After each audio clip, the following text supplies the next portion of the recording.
মারে, এক গ্লাস পানি দে তো।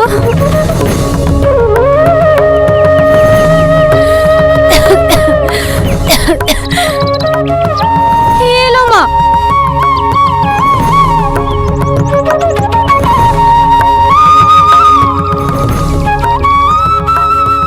আমার ওষুধগুলো সব ফুরিয়ে গেছে, আবার ঘরে চাইলো নাই। তুই এই মাসের মানিটা কবে পাবে মা?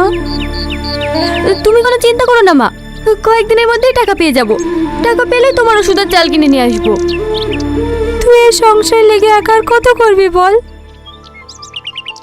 তোর জয়রে বাপ জমি জায়গা যা ছিল সব বিক্রি করে দিয়েছে। আজ যদি তোর বাপ সংসারের দিকে মন দিত, তাহলে আমাদের এই দুর্দিন আর দেখতে হতো না। মা, ডাক্তারে তোমাকে অত চিন্তা করতে বারণ করেনি? যদি তোমার কিছু হয়ে যায় তাহলে আমাদের দুই বোনের কি হবে? আমার কিছু হবে না রে মা, আমি তো তোদের জন্যই বেঁচে আছি, না হলে তো কবে দুনিয়া থেকে। চুপ করো তুমি, আর কখনো এমন কথা বলবা না। আমরা যতদিন বেঁচে আছি তোমার কিচ্ছু হবে না।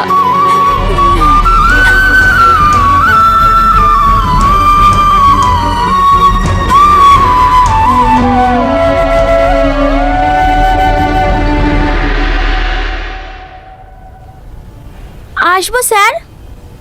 হ্যাঁ এসো, বলো। স্যার, আমার রেজাল্টটা নেওয়া হয়নি, ওইটাই নিতে এসেছি। বাড়িতে সারাদিন কি করো? মায়ের শরীর খারাপ তো, বাড়ির সব কাজ আমাকেই করতে হয়, তাই আসা হয়নি। ও,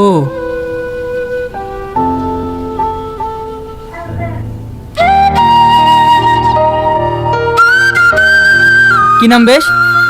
মায়া স্যার। বাহ, রেজাল্ট তো ভালোই দেখছি। কোথায় টিউশন পড়ো? টিউশন পড়ি না স্যার, বাড়িতেই পড়ি। ও, কাল থেকে তোমাদের ভর্তি শুরু। এইবার তোমাদের ক্লাসের সুবিধার্থে প্র্যাকটিক্যাল রুম করা হয়েছে, সেই জন্য এইবার তোমাদের ভর্তির ফিসটা একটু বেশি। কত স্যার? গতবার 4,000 ছিল, এইবার 6,000 করা হয়েছে। 6,000? ঠিক আছে স্যার, আমি এখন আসছি।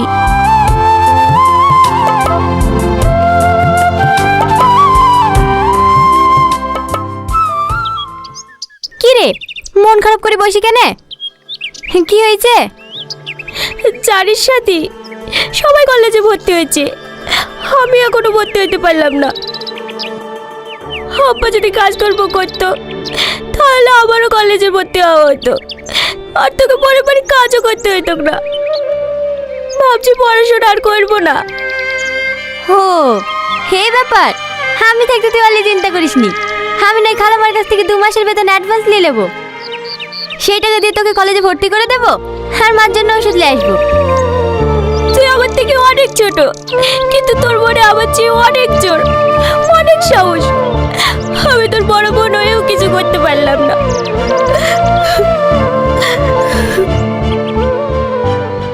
তোদের সারাদিন গল্প আর গল্প, রাস্তায় পাটকুটিগুলো পড়ে আছে, কে তুলবে? তুমি তো কোনো কাজ করো না, পাটকুটিগুলো না হয় তুমি তুলে লাইবা। ইনকাম তো করি 2 টাকা, তাতে কি আর সংসার চলে? আবার বড় বড় কথা। আর বসে আছে একজন, এত করে বললাম বিয়েটা কর, উনি নাকি বিয়ে করবে না, পড়াশোনা করবে।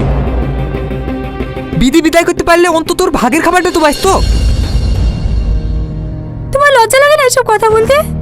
নিজ তো পুরুষ মানুষ হয়ে 1 টাকা ইনকাম করো না, দুবেলা দুটো খাও তো মেয়েদের টাকায়। চুপ কর তুই, আমার অনেক স্বপ্ন ছিল আমার 2টো ছেলে হবে, ওরা কাজকর্ম করবে আর আমি পায়ের উপর পা তুলি খাবো। কোথা থেকে 2টো অপয়া জন্ম লিয়েছে। কি রান্না করছি, তাড়াতাড়ি আমাকে খেতে দে। তুমি হাত মুখ ধুয়ে আসো, আমি খাবার বাড়ছি।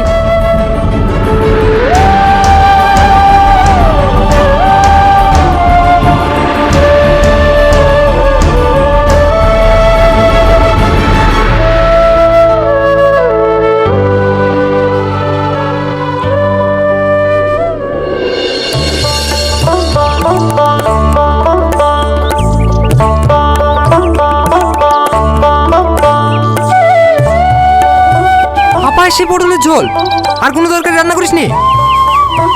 না, ঘরে কোনো সবজি সবজি আছে নাকি? কটা পটল ছিল, ওই আলুতে ঝোল করেছে। সবজি ছিল না তো বাজার করে আনতে বলবি। বুড়ি এখনো কাজের টাকা পেয়েছে নাকি, তাই বাজার করে আনতে বলবো। কাজের টাকা পাইনি তো কাজ করে কি করতে? এই তরকারি দিয়ে ভাত খাওয়া হয়?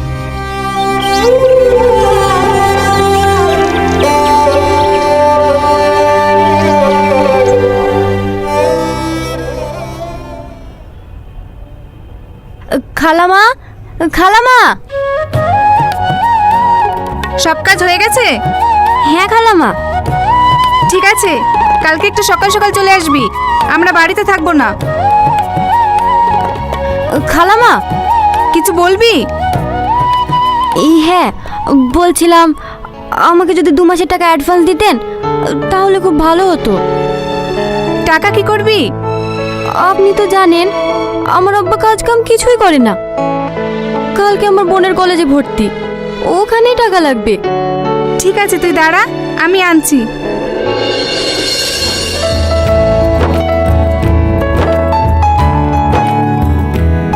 এই নে। সত্যি তোর মতো মেয়ে এই যুগে দেখাই যায় না। নিজের পড়াশোনা বন্ধ করে বোনকে পড়াচ্ছিস, আবার সংসারে সব খরচ নিজেই দিস। ঠিক আছে খালামা, আমি এখন আসি।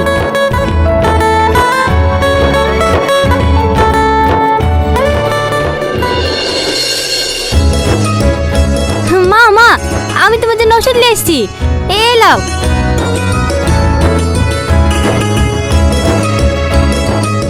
হে লেবুন।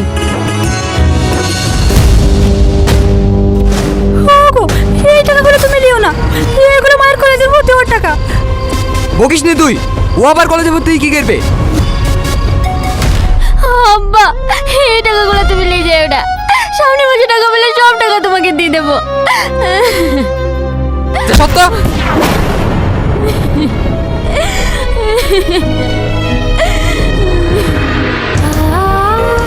তুই কাঁদিস নি সাথী, আমি আর পড়াশোনা করবো না।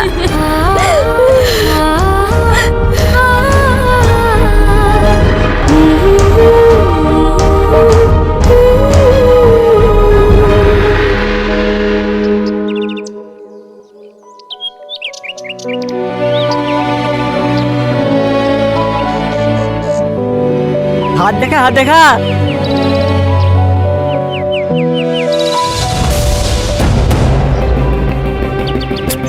এইবার হেরে কেন? আমাকে কিছু টাকা ধার দে না, জিতিয়ে দিয়ে দেবো।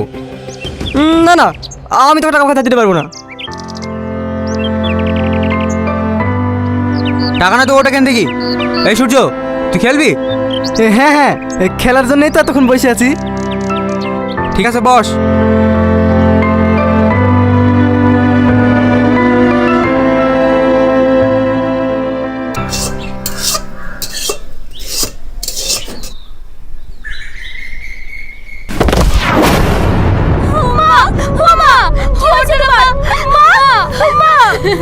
এই সাথী, তুই তাড়াতাড়ি ডাক্তারকে ডেকে নিয়ে আয়। হ্যাঁ যাচ্ছি। মা, ও কথা বলো মা, ও মা, ও কথা বলো মা।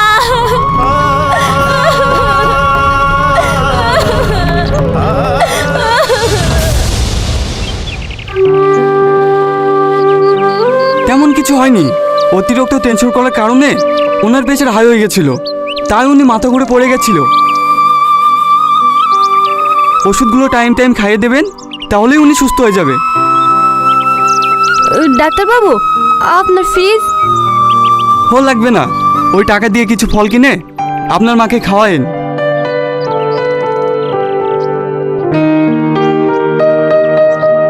তোমাকে বারবার করে বলি আমাদের জন্য চিন্তা করো না, হয় যদি তোমার কিছু হয়ে যেত। আরে পাগলি, ডাক্তারে বললো তো আমার কিছু হয়নি, ঠিক আছিস কেন? সেলিম, এই সেলিম। আব্বু তো বাড়িতে নাই চাচা, কিছু বলছেন? তোর আব্বার সাথে 50,000 টাকা পাবো, আজ দেবো কাল দেবো করে ঘুরাছে। দুদিনের মধ্যে যদি টাকা না দিতে পারে তাহলে তোদের সবাইকে এই বাড়ি থেকে বের করে দেবো। চাচা, এই বাড়িটা ছাড়া তো আমাদের কিছুই নাই। আপনি যদি আমাদেরকে বাড়ি থেকে বের করে দেন তাহলে আমরা কোথায় যাব বলেন? ঠিক আছে ঠিক আছে, তোর বাপ আসলে বলি দিস আমার টাকা যেন 1 মাসের মধ্যে দিয়ে আসে।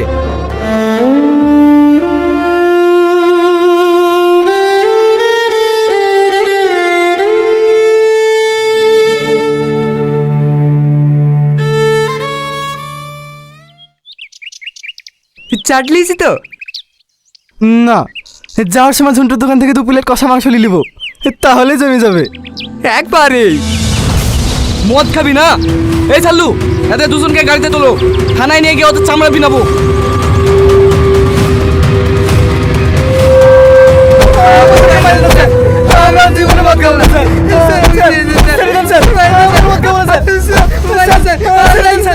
আর মদ খাবি?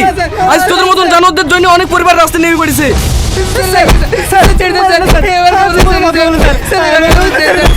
স্যার, ম্যাডাম ফোন করেছে।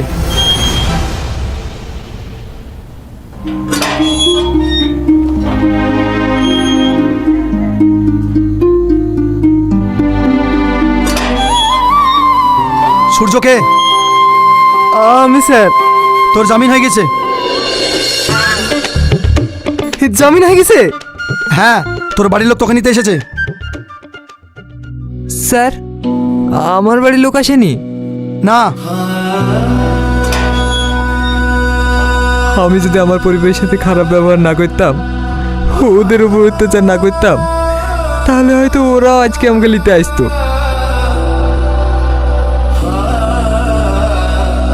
এই পোড়া রুটিতে কি আমার মেয়ের হাতের পটলের ঝোলই অনেক ভালো ছিল।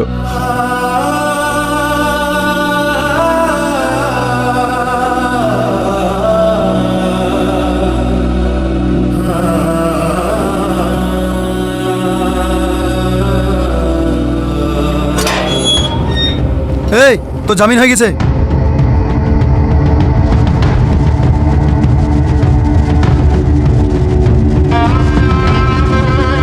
মেয়ে দুটোর মুখ পান তাকিয়ে এবারকার মতন ছেড়ে দিলাম। আর পরের বার যদি এরকম করিস তাহলে এমন ধোলাই দেবো না, বাড়ি যাওয়ার অবস্থা থাকবে না। ঠিক আছে স্যার। আমি তোমাদের কাছে অনেক অন্যায় করেছি, আমি জানি আমি ক্ষমা পাওয়ার যোগ্য না, তবুও বলছি তোমরা আমাকে ক্ষমা করে দাও।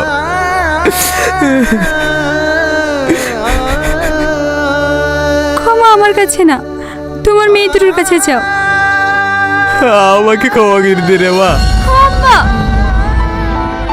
আমি তোদের সাথে অনেক খারাপ ব্যবহার করেছি, তোদেরকে অনেক কষ্ট দিয়েছি, তোরা আমাকে আর একটা সুযোগ দে ভালো হওয়ার।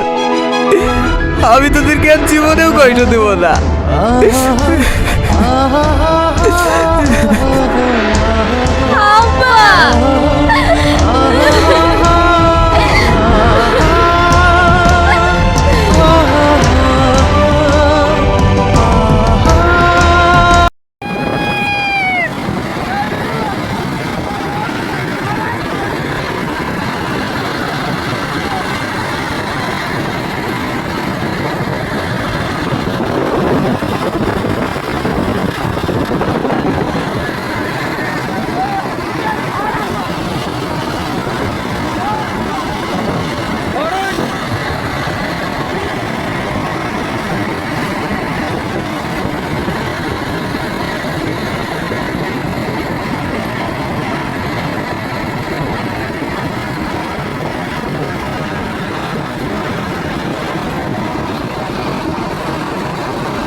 আসবো।